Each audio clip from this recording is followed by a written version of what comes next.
로마서 11장 우리말 성경. 그러면 내가 묻겠습니다. 하나님께서 자기 백성을 버리셨습니까? 결코 그럴 수 없습니다. 나 자신도 이스라엘 사람이요 아브라함의 씨에서 난 자요 베냐민 지파에 속한 사람입니다. 하나님께서는 미리 하신 자기 백성을 버리지 않으셨습니다. 여러분은 성경이 엘리야에 관해 말한 것을 알지 못합니까? 그가 이스라엘을 고발해 하나님께 호소하기를, 주여 그들이 주의 예언자들을 죽이고 주의 제단들을 부수었습니다.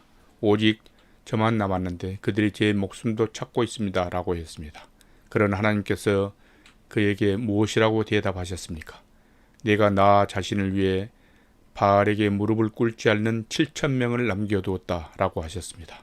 그러므로 이와 같이 지금도 은혜로 선택을 받아 남은 사람이 있습니다. 그리고 만일 은혜로 된 것이면 행위로 인한 것이 아닙니다. 그렇지 않으면 은혜는 더 이상 은혜가 되지 못합니다. 그러면 무엇입니까? 이스라엘은 자기들이 찾던 것을 얻지 못했습니다. 오직 택하심을 받은 사람이 얻었고 나머지 사람들은 완악해졌습니다. 기록되기를 하나님께서 오늘까지 그들에게 혼미한 심령과 보지 못하는 눈과 듣지 못하는 귀를 주셨다라고 한 것과 같습니다. 또 다윗도 말하기를 그들의 밥상이 그들에게 덫과 올가미와 거치는 것과 보응이 되게 하시고 그들의 눈이 어두워져 볼 수 없게 하시고 그들의 등이 영원히 굽게 하소서라고 했습니다. 그러면 내가 묻겠습니다. 그들이 완전히 쓰러져 내버려 할 정도로 넘어진 것입니까? 결코 그럴 수 없습니다. 도리어 그들의 넘어짐으로 구원이 이방 사람에게 이르러 이스라엘이 시기하게 하려는 것입니다.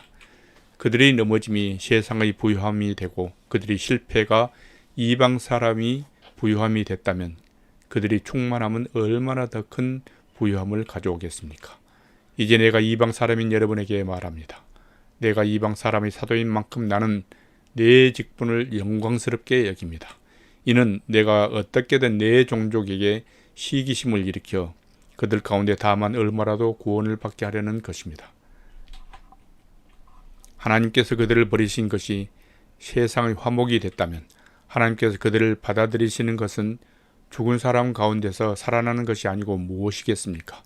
첫 열매로 바치는 반죽 덩어리가 거룩하면 반죽 전체 덩어리도 그러하고 뿌리가 거룩하면 가지도 그러합니다. 그런데 가지들 가운데 몇 개가 부러졌는데 돌 올리브 나무인 그대가 그들 가운데 접붙임을 받아 참 올리브 나무 뿌리의 자양분을 함께 나눠받는 사람이 됐으니 그 가지들을 향해 자랑하지 마십시오. 자랑한다 할지라도 그대가 뿌리를 지탱하는 것이 아니라 뿌리가 그대를 지탱한다는 사실을 명심하십시오.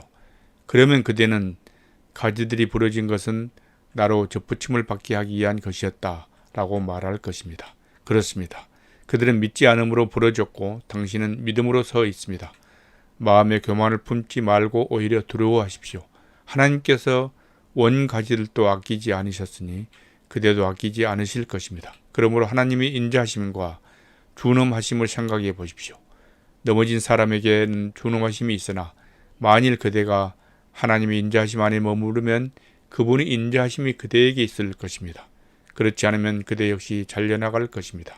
또한 그들이 불순하게 머물지 않는다면 다시 접붙임을 받을 것입니다. 하나님께서는 그들을 다시 접으실 수 있기 때문입니다. 그대가 본래 돌 올리브 나무에서 잘려나와 본성을 거실러 참 올리브 나무에 접붙임을 받았다면 하물며 원 가지들인 이 사람들이야 얼마나 더 쉽게 자기 올리브 나무에 접붙임을 받을 수 있겠습니까? 형제들이여, 나는 여러분이 이 비밀에 대해 알기를 바랍니다. 이것은 여러분이 스스로 지혜 있다고 생각하지 못하게 하려는 것입니다. 이 비밀은 이방 사람의 충만한 수가 들어오기까지 이스라엘 가운데 일부가 완악하게 됐다는 것입니다. 그리하여 온 이스라엘의 구원을 받게 될 것입니다. 기록되기를 구원자가 시온에서 나와 야곱에게서 경건치 않는 것을 제거하실 것이다. 이것은 그들과 맺은 내 언약이니 내가 그들의 죄를 없애버릴 때 이루어질 것이다 라고 한 것과 같습니다. 복음의 관점에서 보면 그들은 여러분으로 인해 원수가 된 사람들이지만 선택의 관점에서 보면 그들은 조상들로 인해 사랑을 받은 사람들입니다. 하나님의 은사와 부르심은 번복될 수 없습니다.